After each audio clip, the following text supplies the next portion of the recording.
దీన్ని మీకై మీరే సాధించాలి. ఇందులో నేనేమీ సహాయం చేయలేను. పరిష్కారాన్ని మీరే కనుగొనాలి. నేను కేవలం దిశను చూపించి, అంతరంగంలో మాస్టర్‌ను కనుగొనండి అని మాత్రమే చెప్పగలను.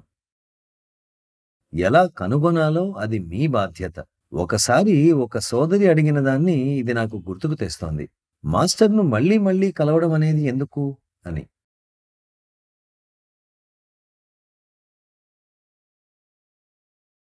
ఆమెకు చారీజీ ఇలా సమాధానమిచ్చారు. ఇందులో హాని గాని ఏమైనా ఉందా అని. రెండవది, గులాబీని ఆరాధించాలనుకుంటే దూరాన్నుండి దాని సౌందర్యాన్ని చూడవచ్చు. అయితే దాని సౌరభాన్ని ఆస్వాదించాలంటే ఆ మొక్క దగ్గరగా వెళ్లి ఆ పువ్వును ముట్టుకోవలసి ఉంటుంది. But if you want to enjoy its fragrance, you'll have to hold it, you'll have to go near the plant. అయితే జాగ్రత్త, అక్కడ ముళ్ళు కూడా ఉంటాయి.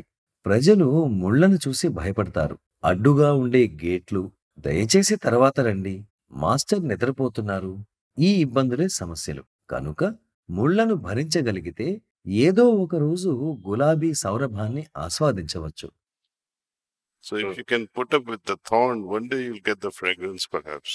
నిరంతరం బాబూజీ మహారాజ్‌ను దర్శించడంలో నేనేమైనా సమస్యలు ఎదుర్కొంటానా? నేనలా అనుకోవట్లేదు.